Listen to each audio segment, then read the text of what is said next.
हाँ जी दोस्तों, तो सेक्शन नंबर 83 तक हमने खत्म किया। बेसिकली हम कह सकते हैं कि अपने बिल्कुल अंतिम सांसें ले रहा है ये चैप्टर हमारा चार्ज का। 3 सेक्शन इसके अंदर हम कवर करेंगे, 84, 86 और 87, जो कि इसके अंदर लास्ट सेक्शन है।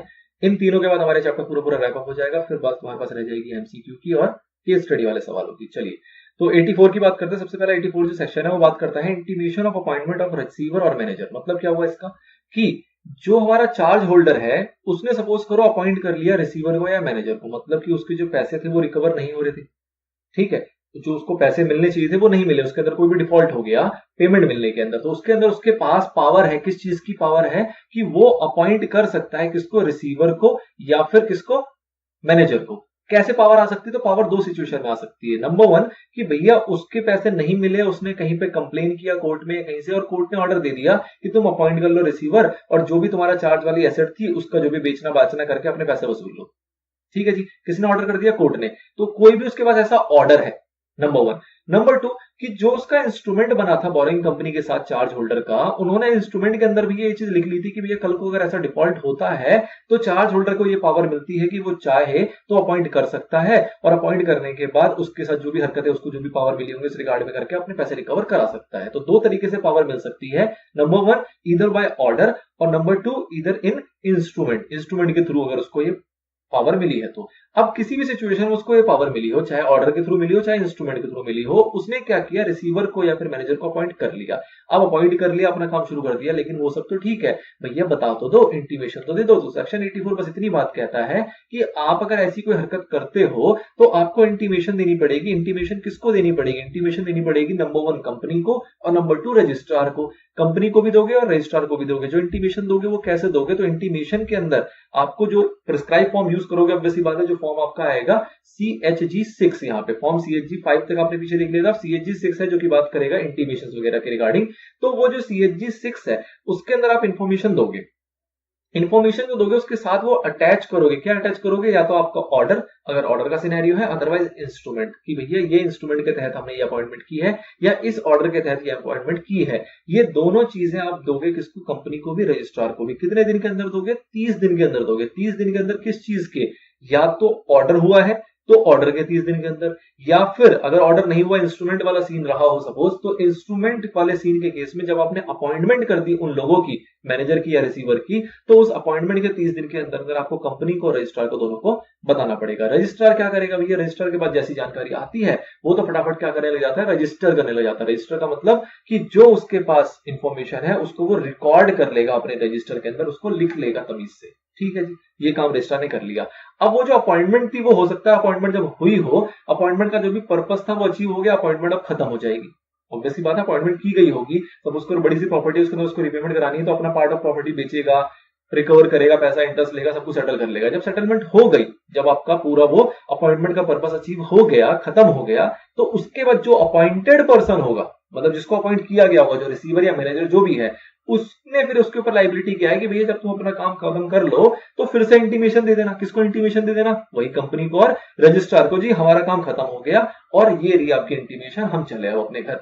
तो इस बात की इंटीमेशन भी देनी पड़ेगी, और ये इंटीमेशन भी दिया जाएगा किस फॉर्म के अंदर? Same to same form CHG6। मतलब कि पहले अपॉइंटमेंट के लिए चार्ज होल्डर जो है वो इंफॉर्मेशन देगा, वो इंटीमेशन देगा किसको? कंपनी को, रजिस्ट्रार को। और उसके बाद जिसको अपॉइंट किया गया था जिस पर्सन को, वो भी इंटीमेशन देगा जब वो अपना काम निपटा लेगा, किसको? कंपनी को, रजिस्ट्रार को। और रजिस्ट्रार अगेन क्या करेगा? कुछ भी नहीं, जो उसके बाद इंफॉर्मेशन आएगी उसको वो रजिस्टर कर लेगा, मतलब अपने पास रिकॉर्ड के तौर पर उसको रख लेगा, लिख लेगा। चलिए, तो ये बस इंटीमेशन की बात करता है CHG6 के ऊपर आपका सेक्शन नंबर 84। नाउ अब जो इसका मेन पॉइंट आता है वो आता है 86 का, जो बात करेगा पनिशमेंट। पनिशमेंट किस चीज के ऊपर? कि भैया इस चैप्टर को अगर आपने कंप्लाई नहीं किया तो आपको क्या मिलेगी?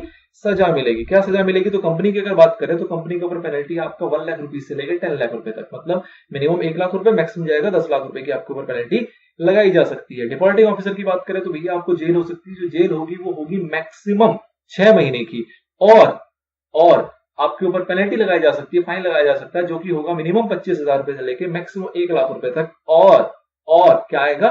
बोथ, मतलब कि या तो जेल या तो फाइन या तो दोनों, ये पूरा पूरा हो सकता है। फिर इसके अंदर दूसरा पॉइंट आता है जो बेसिकली ये बताता है कि अगर जो ऑफिसर इन डिफॉल्ट है उसने ये सारा कुछ विलफुली एंड नोइंगली किया, ये आपको पता है कि जब भी कोई डिफॉल्ट हो और वो अगर विलफुली या फिर नोइंगली की जाए, विलफुली का बेसिकली मतलब क्या होगा कि जानबूझ के गलत या इनकरेक्ट इन्फॉर्मेशन दी गई या फिर कोई चीज उसको पता थी उसको उसने छुपाया, नोइंगली वो कोई चीज ऐसी इन्फॉर्मेशन थी, मटेरियल इन्फॉर्मेशन थी जो किसके बारे में उसको नॉलेज थी लेकिन उसने नहीं बताया।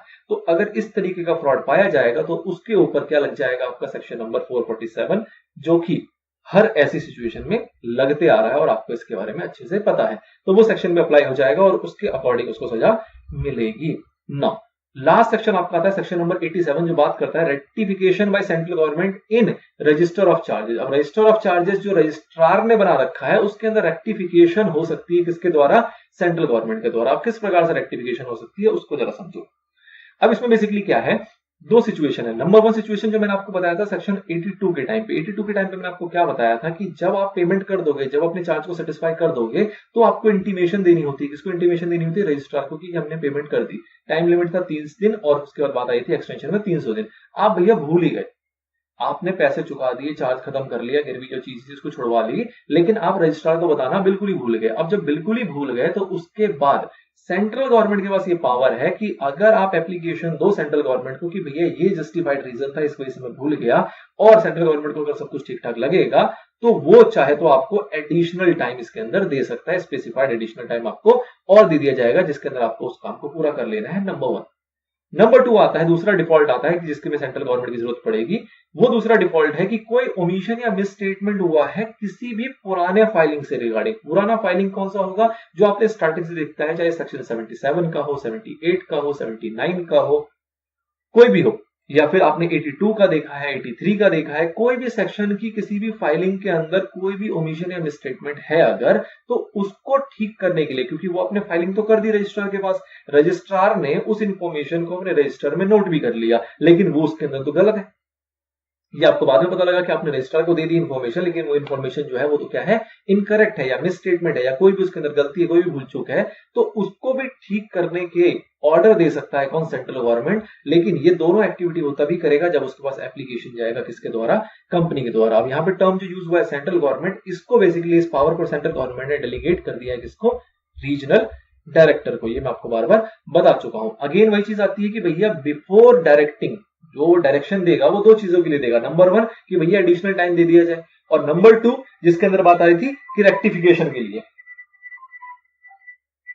तो ये जो दोनों टाइम है, सॉरी, ये जो दोनों टाइम है, चाहे वो टाइम एक्सटेंशन का मिला हो चाहे रेक्टिफिकेशन का मिला हो, ये दोनों टाइम देने से पहले उसको सेटिस्फाई हो जाना है। किसको, सेंट्रल गवर्नमेंट को सेटिस्फाई हो जाना है कि ये जो डिफॉल्ट हुआ है ये जानबूझ के नहीं हुआ, ये है एक्सीडेंटल है, जानबूझ के डिफॉल्ट नहीं किया गया है, या फिर और कोई सफिशिएंट कॉज उसके पास हो जिससे कि वो सेटिस्फेक्शन फील करे कि हाँ जी इसमें इसकी कोई विलफुल डिफॉल्ट नहीं है, जानबूझ के ऐसी कोई गलती नहीं है। एंड साथ ही में कि कोई भी क्रेडिटर के पोजीशन का इसके अंदर कोई नुकसान ना हो, कोई भी उसके राइट का इसके अंदर कोई नुकसान ना हो। ऐसा ना हुआ हो कि पहले तो उसने क्रेडिटर का या जो भी उसके लेंडर थे उसका नुकसान कर लिया और बाद में सेंट्रल गवर्नमेंट को अपील करके वो अपने चीजों को भी ठीक करवा रहा है। तो ऐसा कुछ ना हुआ हो, क्रेडिटर का कोई भी यहाँ पे नुकसान ना रहा हो, ठीक है।